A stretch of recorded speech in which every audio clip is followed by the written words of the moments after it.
So hi Mary, thank you very much for joining us today. All right. Hi, Lamia.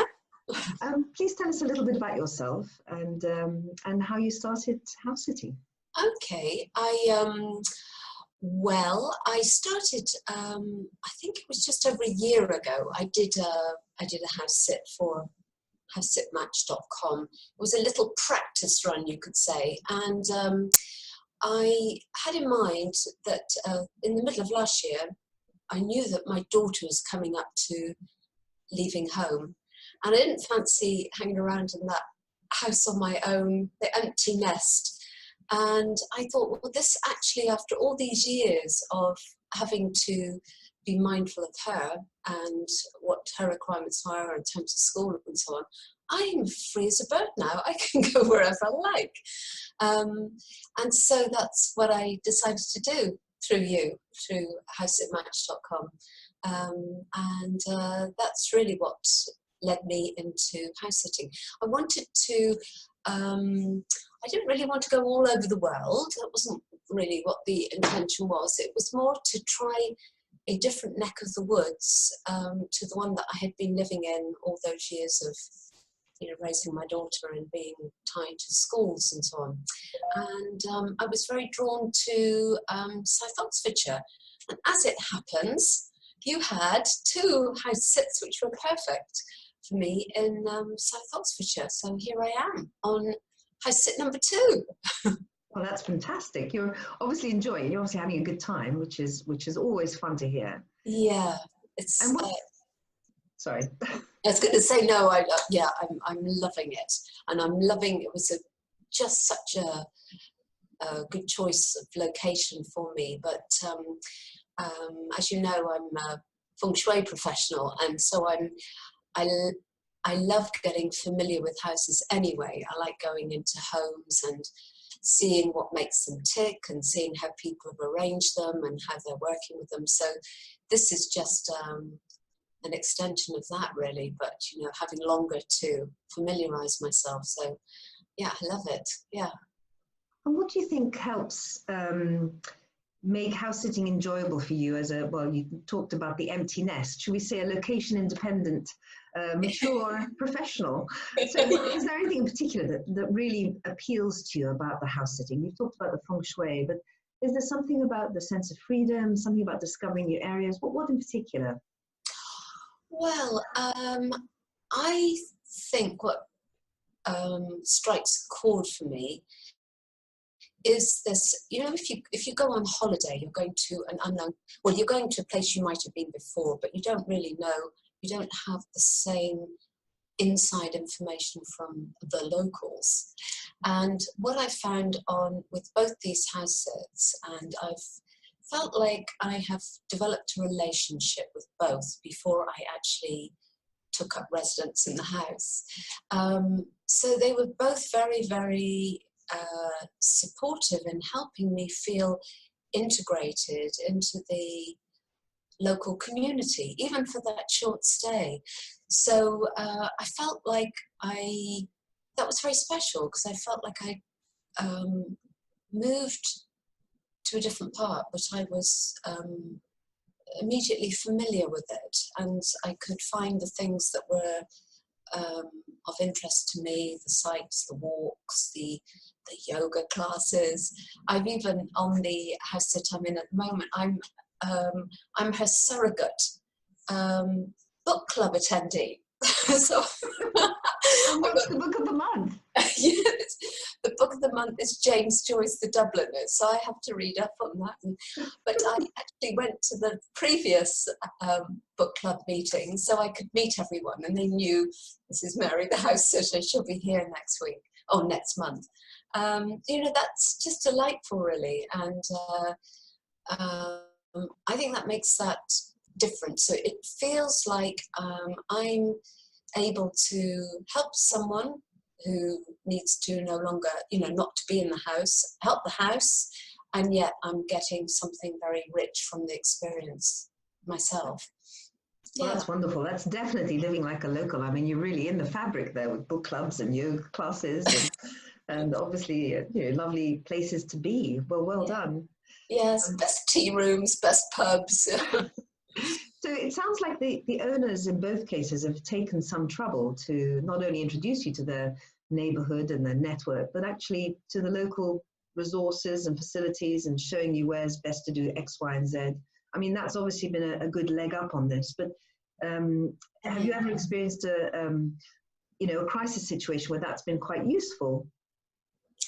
Actually, interestingly, I did on the first recent, well, not where I am now, but and it's worth sharing because I was in an unfamiliar environment and driving on unfamiliar roads. Would you believe it? In the first day of taking up the house sit, I got a speeding ticket. So that was the first thing I wanted to share. But the other thing was related to the car. And I had just changed my car before I took up the house sit, and there was a problem with it. And the lights needed adjusting. So obviously I'm not going to speak to the homeowners in Portugal. They're having their holiday. But because they'd taken the trouble to leave me with the name of a good friend, I was able to locate a mechanic on the spot and not be ripped off. In fact, he didn't take any money from me at all.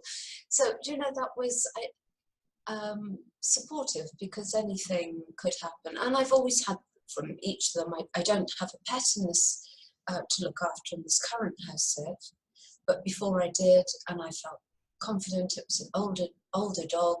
I had the vet. I had backup help from friends if I needed to go out for longer than, well, the dog preferred me to not go out at all. But you know what I mean? It just felt like it was a collaborative partnership that I created with the homeowner. It's lovely. So get to feel like we're friends. Well, that's wonderful. It sounds like it was a good introduction, a good solid kind of preparation for you as the house sitter arriving into their home. Yes. So model experience by the sounds of it. Well, I think also, I don't know if other house sitters do this, but I, because it wasn't a long way away from where I was living, I wanted to meet the homeowners. I was happy to travel in both cases, and as it happens with both of them, I visited the house, met with them twice before I actually looked after the house for them. I found that to be really, really beneficial. So I got a first-hand account of what was needed, because it was, I felt more familiar with what was required of me, and not so, if you're a first-time house sitter, intimidated by the thought that there they go and there's the keys and it's up to you, because I'd had some thorough tours and just got to know the situation. And now I realise that a lot of the house sits are overseas or at some distance, so you can't do that. But I still think, as we're doing today, or a FaceTime, perhaps that's what happens, Lamia, I don't know, but I definitely think that's worthwhile, so that you as the house sitter understand who you're working for, supporting, and also become more familiar with the home. We do recommend it, actually. We always say, after your initial conversations through the site, which is secure, and the identity is veiled, once you're comfortable with your shortlist, then we do recommend that people have a chat, do FaceTime, do Skype or Zoom or whatever tool is available. There are so many today. It's really quite easy, and some of them are completely free. So we do recommend that. We think it's, you can just understand a little bit more about their expressions, what they really mean, rather than simply written text or an email. This is a much more kind of intimate sort of introduction, isn't it, to have the face and the voice at the same time. And I think even with all that preparation, mutual preparation beforehand, there were, in the first couple of days, just a couple of things I would like to, wanted to seek clarification on. And I know that the homeowners have gone away, want to switch off, but I think if being prepared to give that support in the first couple of days. Just a quick email, knowing that I could do that, so that I could be sure, which bins was it to go out tomorrow, and then that was it. I haven't had to exchange. I know exactly what you mean. I was house sitting not far from home, actually, in Buckinghamshire, and the homeowners were in Russia. They'd gone for a wedding. It was a huge affair, and I was on my own for 2 weeks. And could I find the tea towels? And I thought, I scoured the kitchen, anyway, so eventually I had to text them. I said, this is really embarrassing. Oh yes, no, we do keep that in a different cupboard. It's mad, really. I was, anyway, so I know exactly what you mean. Sometimes the little details escape you when you're, even if you're FaceTiming, there's a written brief and so on. And also because it's so familiar to them where the tea towels are, it's probably something that's not going to appear on the list of instructions. Absolutely. So, as someone who's obviously taken to house sitting quite quickly, I mean, I'm delighted to hear these stories. It's fabulous.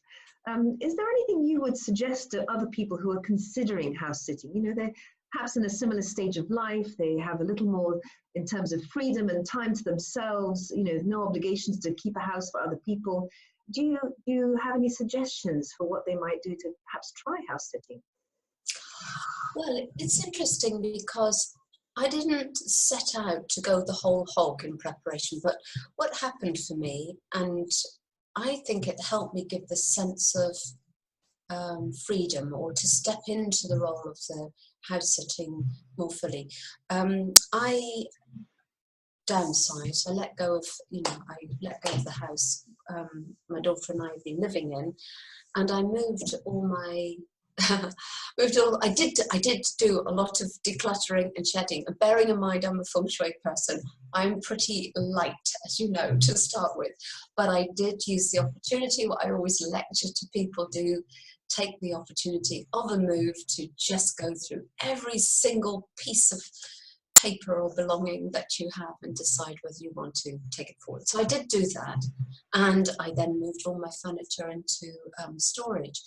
And it was a funny thing. And then actually I did a house sit for a friend for 2 months who needed to go to Australia. So after about 3 weeks looking after her ancient cat, I went to the lockup, and I opened the door and I thought, what do I need all this furniture for?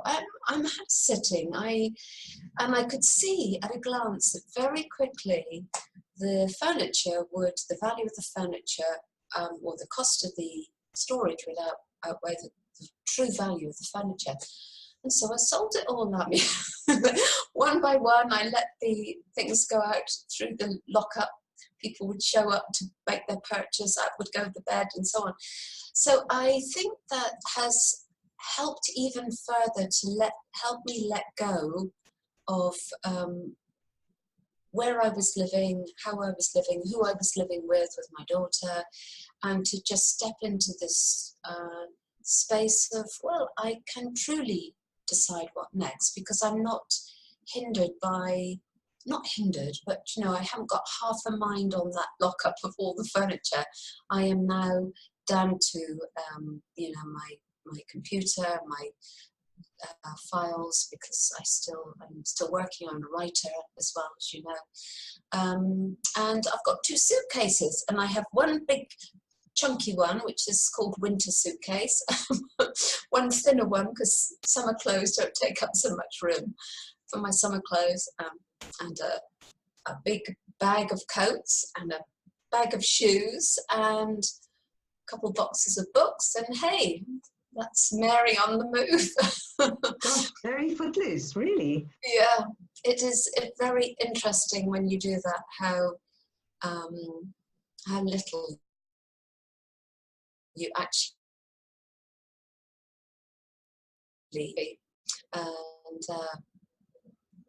how nice it is to live that simply, really. But So that's helped. I definitely think that's helped. Well, that's quite a big step. I mean, that is a huge step to relinquish really most of your possessions like that. That is a huge thing. Did you feel an absence, or did you think that actually there were more exciting things ahead? I think there were more exciting things ahead because having moved house a few times and having helped other people do that, the things that I let go of were replaceable. It's not like they were, and I think they very rarely are heirlooms that you're carrying around. So when I need the furniture again, I will source it. It will be there. And now we're in this culture of recycling anyway, and everybody's letting things move around and move through them freely. I'll be able to replace those when I've decided where to root myself again. Well, it sounds like you're a true advocate of the sharing economy with the recycling and the free cycling and the house sitting. Well done. Yeah, that's true. I hadn't thought of that. Yeah, it's absolutely. Sorry. No, that's okay. No. So house sitting in South Oxfordshire, you've done a couple now, you're on your second one. It's quite a long one, this one, I believe. Mm-hmm. Where next? Any particular destination, or are you waiting to see where the wind will take you? Well, that's right. Not quite. It's interesting because I had no idea what this area was like. And these two are only about 10 minutes apart, HouseSit 1 and HouseSit 2. And actually, for the moment, I would like to I'm liking this area. And I've got a strong feeling that this might be the area where I settle. So in an ideal world, I'd look for another house sit in this area. I like being more rural.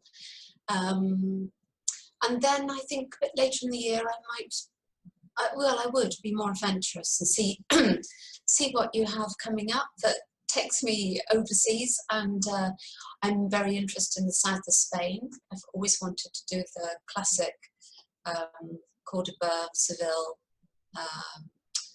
Granada, even Malaga now. There's some nice art there. So I'd like to go there, but I'm open to possibility. I love seeing all the way that now you have India and Thailand, and it's very exciting to see the places that you offer.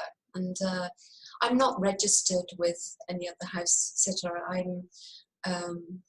It's enough to keep on top of the ones that you post, to get myself familiar with them and decide whether they're right for me. And I've enjoyed working with HouseSitMatch, and the clients I've had have been lovely. So I'm very happy to be your house sitter. Well, thank you very much. You mentioned, and of course I know that you're a writer and you've already produced one book. Are you working on a second book? Well, now there's an interesting thing. But from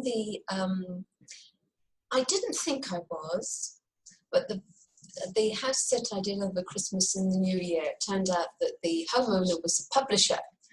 And she wanted to read my book, and she read my book and came up with some fantastic ideas of how I could, let's say, develop it, and which publishers to approach, and to do an illustrated version and so on. So I'm now, and how to approach a publisher, and I'm now encouraged to do that. But the last book took me 3 years, with a year in between. So, but that would be rather nice, because since I published my first book, I have got the writing bugs. I write all the time, and it sits very well with house sitting, of course.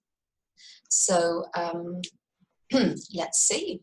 I like to think I'm going to create another book. I've got a feeling I will now. Oh, we'll look forward to that. Mary, thank you very much indeed. It's been a real pleasure to talk to you and find out more about what you're doing while you're house sitting. Okay, thank you. Nice talking to you, Lamia. Thank you, Mary. Bye. Bye.